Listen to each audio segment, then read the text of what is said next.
Hi, Professor Wilson. My name is Andrew Richards, and this is my culminating project for Introduction to Education. I'm going to start off by going through the chapters from each week of class and discussing what I think were the primary learning objectives and key terms of the week. The key term I would say is most important for chapter 1 is pedagogy, which is the art of teaching and the science of teaching. The science of teaching can largely be learned in a classroom setting, and it includes psychology and philosophies of teaching. The art of teaching, however, is a learned behavior. It is something developed over time and requires self-evaluation and reflection. Eventually, through the art of teaching, you develop your own teaching style. The primary learning objective for Chapter 1 is knowing the 4 pedagogical competencies, which are content, communication skills, professional development, and purpose. Content is broken down into static content, which is the curriculum used in class, and dynamic content, which is the day-to-day and on-the-fly adjustments teachers have to make when teaching the curriculum. Communication skills involve how to professionally communicate with various different constituencies, including students, colleagues, parents, and the community. Each of these groups require a different kind of communication, and as a teacher, it is important to be aware of whom you are speaking to and in the circumstances in which you are speaking. Professional development includes continuing education and research. Most teachers in Washington State have more than a bachelor's degree, and many even have more than a master's degree. So getting a bachelor's is really just the beginning of the educational journey for teachers. Purpose is your philosophy, your attitude, and your style of teaching. Philosophy is your theory of how to best teach students. Attitude is what you hope to accomplish through your philosophy, and style is integrating your teaching strategies with your own personality. One of the main learning objectives of Chapter 2 is understanding the 3 instructional aspects of teaching, which are strategy, facilitating learning, and modeling. Strategy breaks down into essentially what is your specific objective or goal, what methods will you use to accomplish your objective, and what methods will you use to assess whether you achieved your objective, and what resources you will use to implement your objective. It's important for us as teachers to remember that learning occurs within the student, and it is our job as a teacher to facilitate that process of learning. Ways to facilitate learning include arranging experiences, which can be in classroom, field trips, using multimedia, utilizing instructional techniques such as direct instruction, drill and practice, lecture, question and answer, discussion, mental modeling, discovery, and inquiry, and providing flexibility and monitoring, which is basically just paying attention to student behavior in class and making adjustments based on that student behavior. Modeling, teachers are role models, whether they want to be or not. And so it's important to always be aware of that when making choices in public life, and that is what modeling is. Key terms in Chapter 3 include diversity, culture, and ethnicity.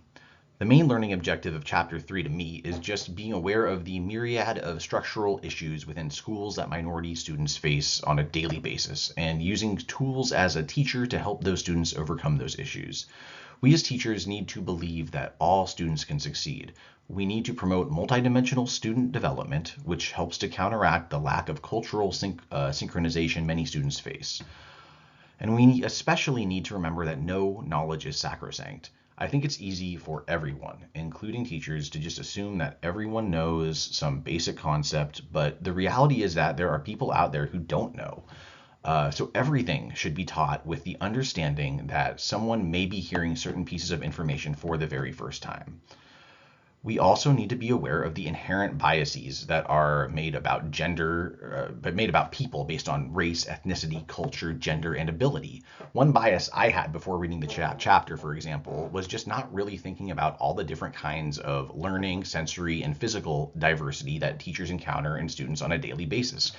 I always pictured it as a pretty basic situation where there are highly capable students, regular students, whatever that means, and special ed students. But the reality is there is just such a range of exceptionality that there is no real true and appropriate way to categorize students in that manner. The main learning objective of Chapter 4 is understanding that becoming a fully accredited and certified teacher takes a lot of work. The key terms of this chapter are clinical internship and clinical practice. Clinical internship will be what I'm doing for a large portion of classes once I fulfill my elementary education DTA and transfer to Central Washington. Methods that I can use to be successful in a clinical internship role include relating my coursework to the internship, learning about the teacher and students in my classroom, learning about the classroom curriculum, examining the policy handbook to the school to which I'm assigned, and recording and reflecting on my experiences. Clinical practice is something that I am both excited about and nervous thinking about. If possible, when it comes time for my own clinical practice, I will request a middle school level math class for placement, as that is my primary interest in teaching. The main learning objectives of Chapter 5 and 6, we're learning about and understanding the 4 types of curriculum that are present in schools. The 4 types of curriculum are explicit curriculum, implicit curriculum, null curriculum, and extracurriculum. Explicit curriculum includes the subjects that will be taught, the mission of the school, and the knowledge and skills that the school expects students to acquire.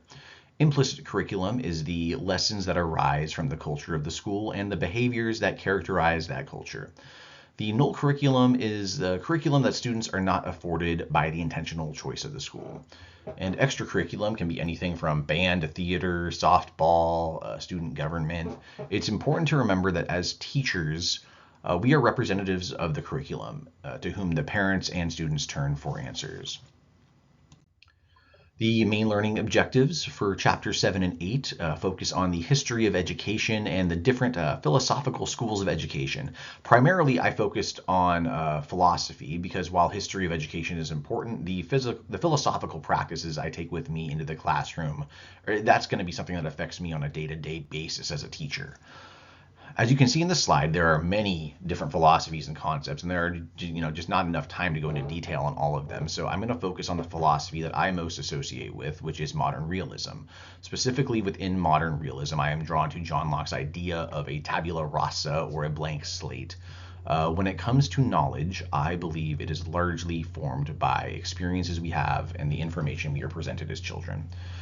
Some people may be naturally more gifted in some fields than in others, but in general, I believe that if everyone is afforded a proper opportunity to learn a concept, then they will be able to learn that concept. And that is why the job of teacher is so important. All right, I'm going to go a little quicker through these last chapters here. You can see the time is ticking. The main learning objective of Chapter 9 was considering the ethics of education and which behaviors are appropriate and inappropriate in a classroom setting. It's important to remember that no matter what grade level you teach, what you say and do is going to have an impression on the students with whom you work. It's our job as teachers to make sure that there is an equality of treatment and opportunity for everyone, regardless of background. The main learning objectives of Chapter 10 and 11 are understanding and being aware that many social issues affect students in schools. There are many socioeconomic issues and an incredible amount of overlap of socioeconomic issues. Many students can be suffering and influenced by a combination of issues, and bullying in particular. I wrote a paper about it earlier this quarter. It's a huge problem post-COVID. And cyberbullying, especially in middle school, which is the area I would like to teach. And so it's really important to me that not bullying, but fixing and working to fix bullying and make students not feel bullied. The main learning objectives of Chapter 12 and 13 were to learn about and understand educational reform. Reform tends to happen when there is some sort of dissatisfaction with the status quo. The 2 primary examples of reform that happened over 50 years ago that still affect schools today are the Elementary and Secondary Education Act of 1965 and Title IX in 1972. No Child Left Behind, unfortunately, is a primary example that shows that not all reforms end up being for the benefit of students or teachers. It's largely considered a failure, I believe, as a reform movement today, although some people still try to tout it as helping students with math scores and stuff, but I think the negatives far outweighed the positives there. All right, time to state my pedagogy. Reflective practice is the cornerstone of my pedagogical approach. Continuously questioning the effectiveness of my methods and being open to adaptation will ensure that my teaching strategies will remain responsive to the needs of my students. I believe that teaching is a dynamic process and teacher flexibility is necessary to be successful. At the core of my teaching philosophy is the idea that children are blank slates, the tabula rasa, who with proper instruction have the potential to learn and master almost any concept. In my classroom, I will prioritize an environment that is not just a place for learning math, but a haven where students feel valued, heard, and free to express themselves. My goal as a teacher in the strict math sense is to understand the anxiety that often accompanies math learning and to make math accessible and engaging for my students.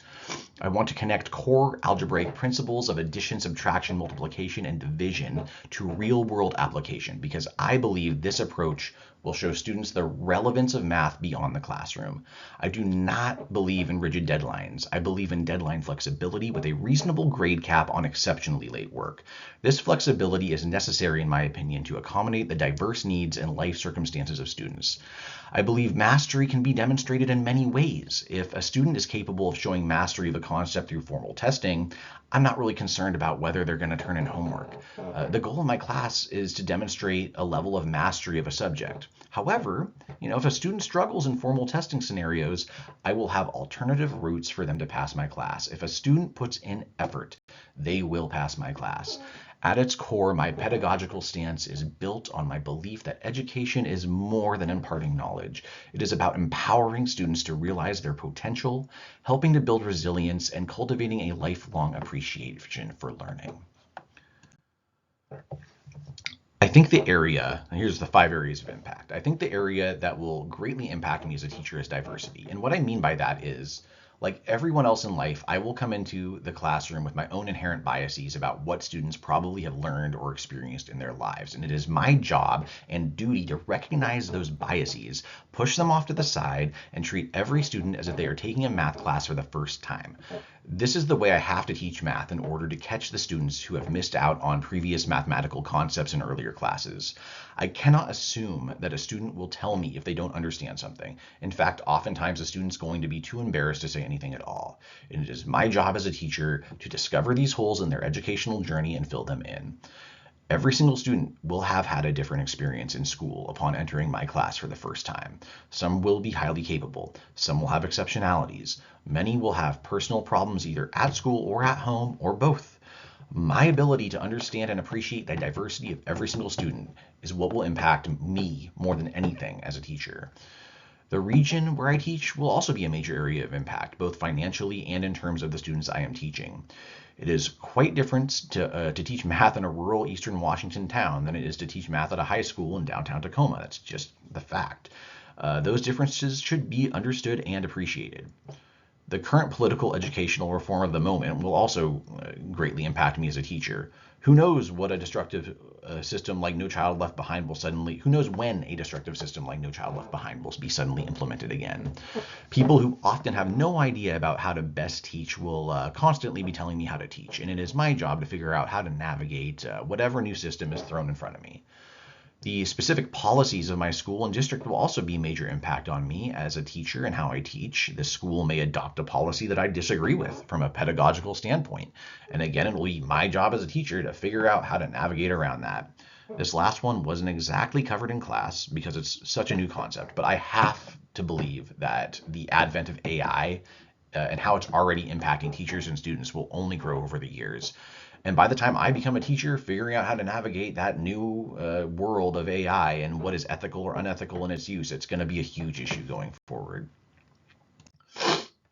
And last slide, the primary area which I foresee will require more attention from me as a teacher in order to reach mastery is practicing how to present information, specifically when it comes to teaching math in multiple ways.